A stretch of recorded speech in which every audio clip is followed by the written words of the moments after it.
All right, so welcome back to Maggie Valley. We're at Parham Memorial Park. It's a place that tons of public access. You know, it's not huge. We're talking maybe a 50-yard stretch, but you know you're gonna have public access here. How do we know there's fish here? Anytime you see this, we're talking about lots of this. Get ready. If you've been to Cherokee, you know it as well. All this, that is trees covered in fishing line, which means people are down here fishing. Now, Fluff has never been here before, neither have I. We're gonna come down here and take a look and see if J Creek has any trout in it. They haven't stocked it in about a week and a half or so. We think there should be some fish left. Oh yeah.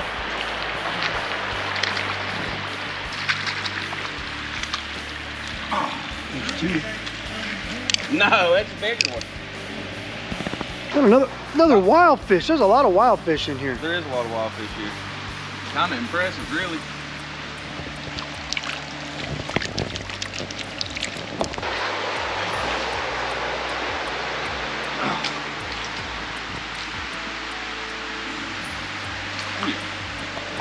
Didn't give me that time, did you, big boy?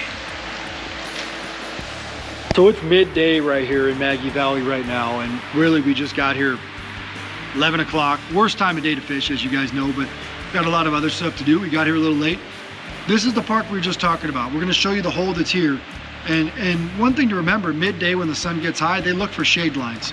So this is a really deep section right here. It gets really, really deep. And Fluff is now underneath this bridge. So right before we got here, there was 2 guys and 3 kids here for what they said was 4 hours. So they fished this area hard. We're gonna see if we can come in behind them and clean it up. But Fluff is right in this shade line. You can see his fire float right there. And we're gonna see if anybody else is still home and wants to play. Well, just as predicted, Fluff found him right on the shade line. Yep. Well, ironically, it was on that shade line down there. Pretty much on that pylon right there. Yeah. This is another trout. Look, my bobber moved a little bit down.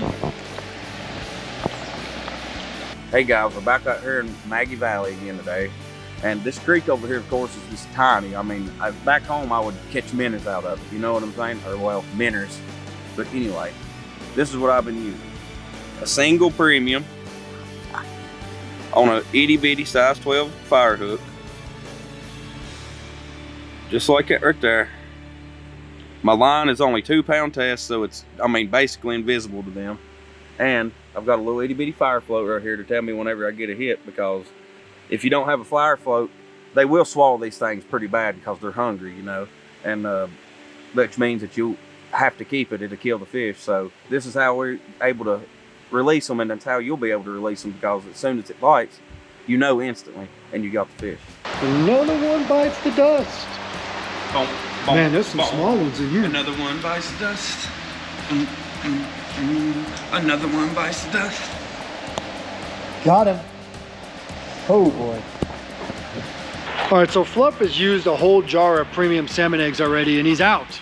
So he's told me, I don't care what you say, I'm using my favorite. Come on. Did you go to the peach fire egg? Now, what do you expect? I mean, you said you're using your favorite fire egg, so I figured you're going to peach. This is the greatest of all time egg. Goat. Look where it is, too. Yep. Can't lie about what you're using there. No. There it is. Right in the top of the mouth, too, baby. That fish does not look to be huge. Oh, he's another one. Yep. I've got him right in the bottom lip. I might go down here and get him.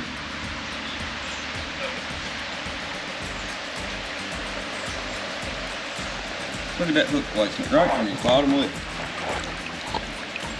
Guys, after I caught about 8 out of just one little hole, they kind of got used to what I was throwing. They got used to those premium.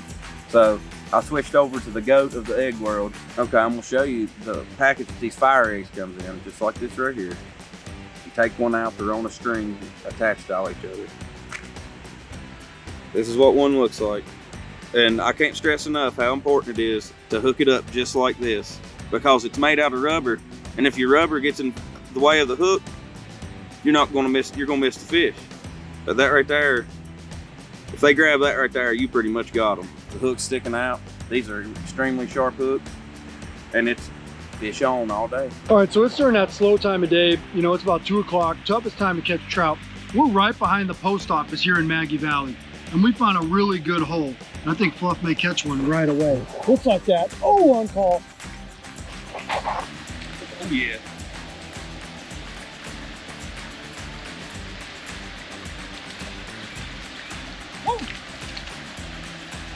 And you can see they all look like that.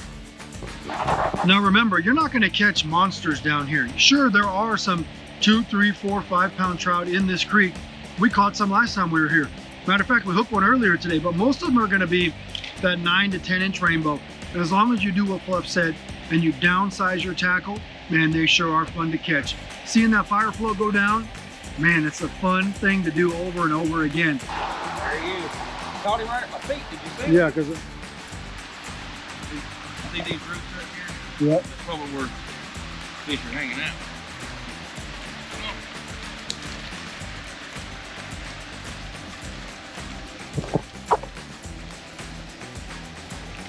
Get him! Ooh, son! Oh yeah. Every cast. This is probably the better one that I've caught today. He's not bad at all.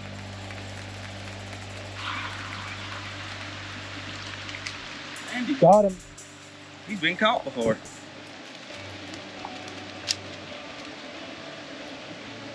Oh yes, look at that. Got him.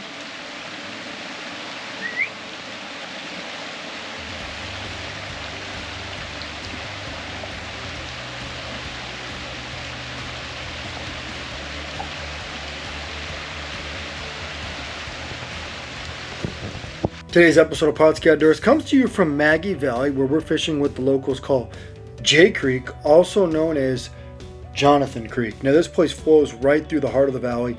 There is a tremendous amount of public access, some right behind restaurants, some behind bars, some behind campgrounds, and some in places like we fish today, public parks. Now we focused on 2 public parks.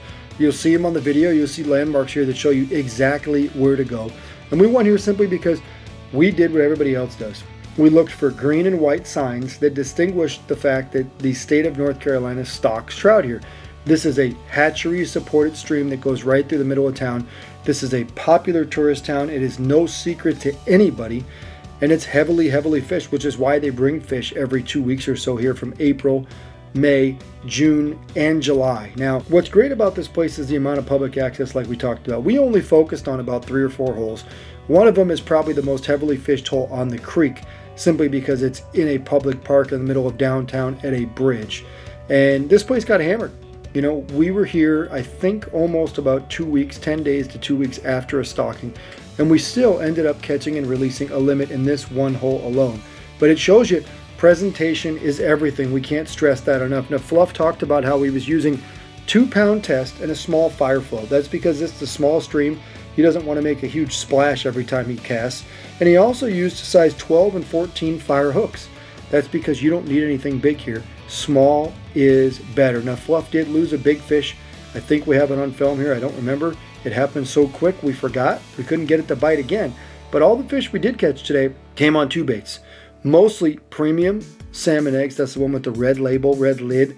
You guys have seen it a million times since 1930 somewhere.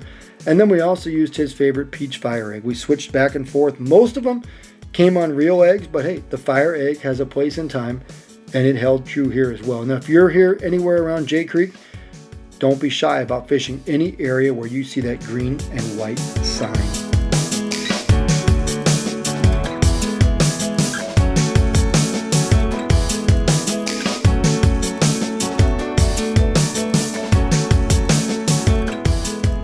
Pautzke products are available at sporting goods stores near you. If you can't find the specific color, size that you want, make sure to go to Pautzke.com. And as a thank you for watching Pautzke Outdoors, we're going to show you a coupon code to be used for 10% off your next order.